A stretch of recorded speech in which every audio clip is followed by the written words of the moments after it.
그러니까 지금 우리가 이 익선동 같은 지역이 어떻게 상권화 되냐를 보면은 사실은 이제 단순히 익선동만 아니고요. 이 우리가 얘기하는 소위 핫플레이스라는 게 있잖아요. 핫플레이스라는 게 있는데 이게 하여튼 상권이에요, 상권. 근데 2010년대 이후에 사실 2000년대라고 봐도 돼요. 상권화된 데들은 그러니까 새로운 상권화된 데는 대부분 강북이에요, 강북. 강북 지역에서 주로 상권화가 주로 많아졌고 그다음에 이게 어떤 식으로 되냐면 가장 중요한 부분이 이 대중교통성으로 재편이 돼요. 그러니까 대중교통성이 좋은 곳이 상권화가 됩니다. 특히 지하철 접근성.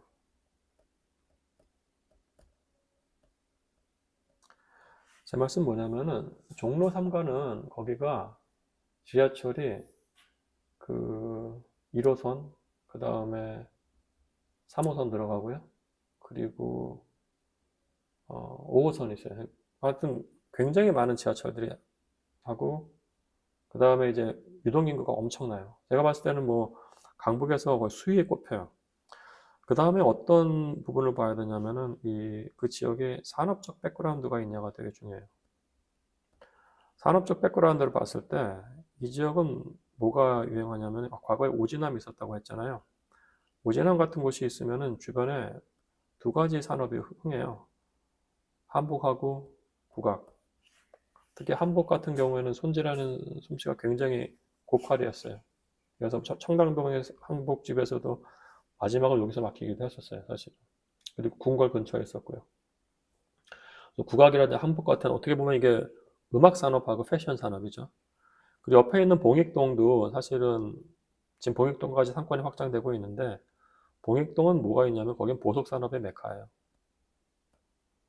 그러니까 종로 3가란 지역에 가시면은 보석 그 도매상들, 보석 상점들 많잖아요. 근데 보석이라는 거는 원자재가 굉장히 비싸기 때문에 밸류 체인이 그 바로 뒤에 다 있어요.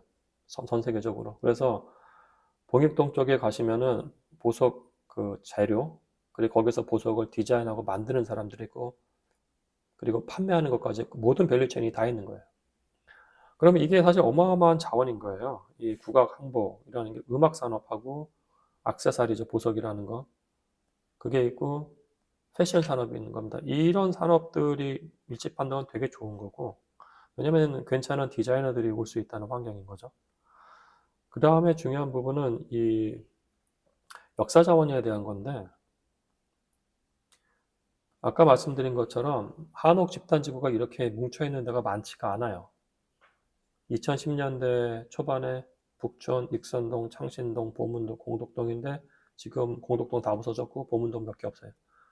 그럼 우리는 창신동도 몇 개 없고요. 그러면 지금 갈 만한 한옥 집단지구는 서울 안에서 북촌하고 익선동이에요. 굉장히 차별적인 공간입니다. 그래서 역사적 자원이 있는 거고요.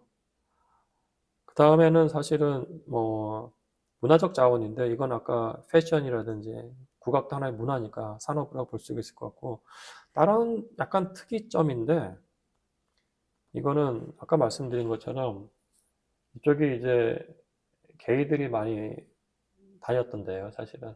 그러니까 우리가 이태원이 상권화된 것들 그리고 전 세계적으로 글로벌 도시에서 이 LGBTQ가 모이는 동네는 100% 상권화됩니다.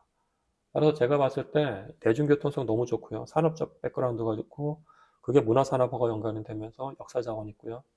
더불어서 이 LGBTQ가 모이는 장소라고 했을 때 저는 사실은 익선동 상권 한 100% 자신했어요. 근데 문제는 뭐였냐면 제가 그렇게 빨리 될 줄 몰랐어요. 그러니까 이게 상권화의 스피드라는 게 일반적인 사람들의 생각 수준을 넘어서고 있어요, 지금 사실. 성수동 똑같아요. 성수동 지금 가시면은 한 절반 이상의 외국인들입니다. 그리고 성수동 상점 가시면은 외국인들 점원 있는 데가 있어요. 그거 우리가 4, 5년 전에 그 예상했겠냐고요. 그런 식으로 발전한 거에 대해서. 근데 성수동 가서 솔직히 건물의 외관만 보자고요.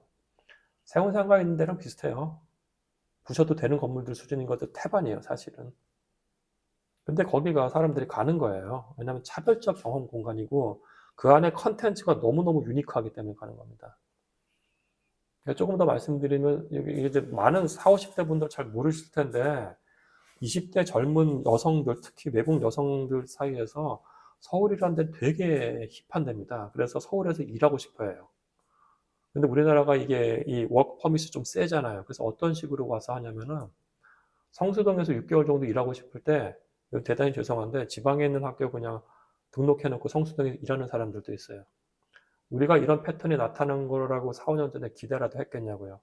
그러면 지금 우리가 해야 될 부분은 뭐냐면은 21세기 서울이라는 곳에 가치가 무엇이냐는 걸 우리가 정말 냉정하게 바라보고 건물을 늘리는 게 중요한 게 아니고 그 안에 어떤 컨텐츠를 넣느냐가 정말 중요한 단계라고 생각을 해요. 그래서 그 부분에 대해서 고민을 좀 했으면 좋겠어요. 그 관점에서 사실 제가 그 관점에서 이 책, 이 건축왕 정세권 책 좀 말씀드리고 싶은데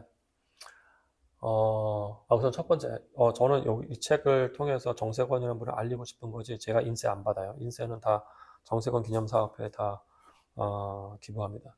그래서 저는 그냥 이 책 그냥 대놓고 홍보하고 싶고요. 제가 이 책을 쓰게 된 동기는 사실은 익선동 발견한 다음이에요.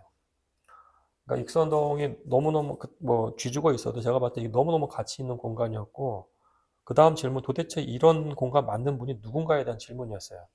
근데 정말로 당시에 수업 들었던 그러니까 박호근 박사라든지 이지은 박사, 제 연구실에 있는 친구들이 정말 큰 연구를 해줬는데 정세권이라는 사람이 이 익선동이라는 걸 줬대요.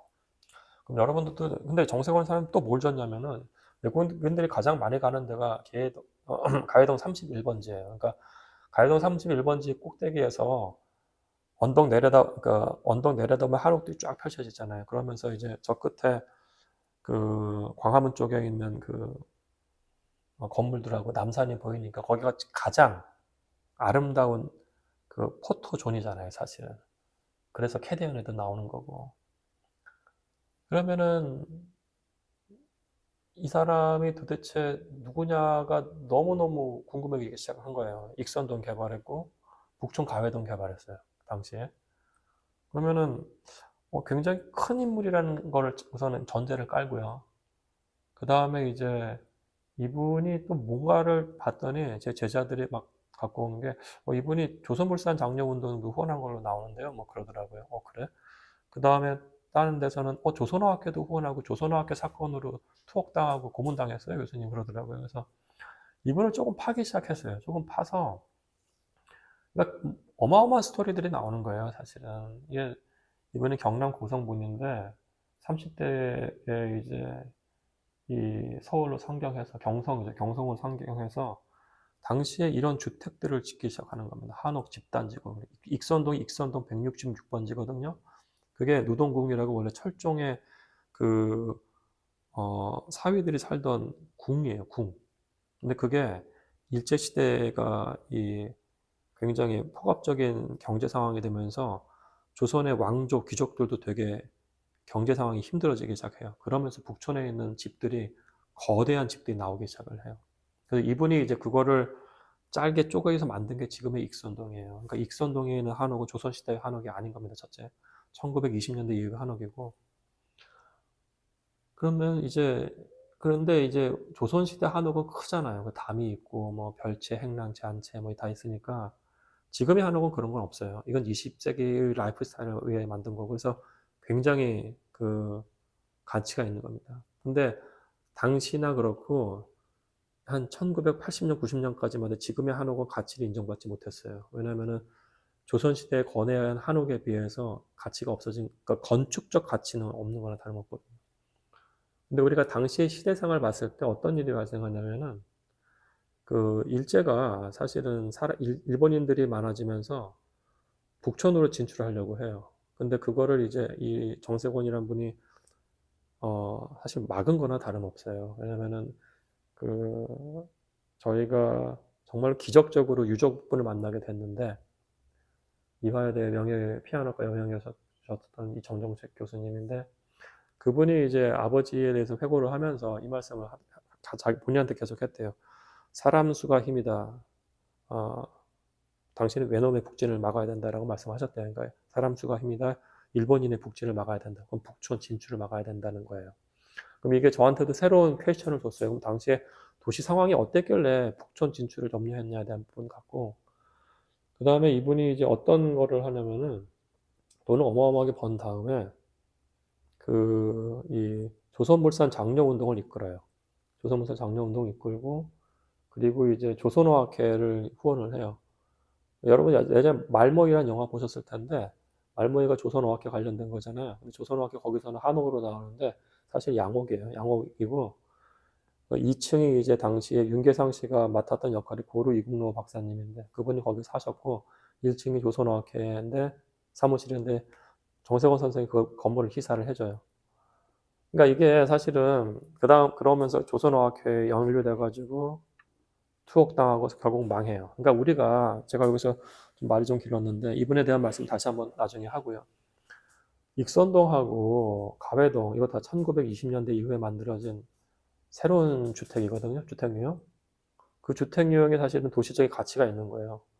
조선인들이 쫓겨날 뻔했는데 조선인들이 주거권을 지켜준 한옥이고, 한옥이란 거를 물산 장려한 그런 측면이 하나 있고, 두 번째는 우리가 가서 외양을 이렇게 즐거워하는데 이거를 만든 분이 어떤 분이냐를 우리는 좀 알았으면 좋겠어요. 그러니까 코로나 전만 하더라도 정세권 선생과 관련된 그 그림이 익선동에 있었어요. 그분을 기념한다고. 근데 지금은 아무것도 없어요. 그러니까 그러니까 이런 분들의 노력으로 이제 북촌 한옥이 왜 만들어지고 익선동 한옥이 왜 만들어지고, 그게 이 정도의 도시 사적 가치가 있다고 했을 때 우리가 그 지역에 대한 가치를 알게 되는 겁니다. 따라서 외양도 중요하지만은 이걸 만든 사람에 대해서 좀 우리가 좀 알았으면 하는 좀 바람이 있어요. 그래서 좀 이 책을 조금 관심 있는 분들은 좀 사서 좀 읽으셨으면 하는 게 제 개인적인 바람입니다.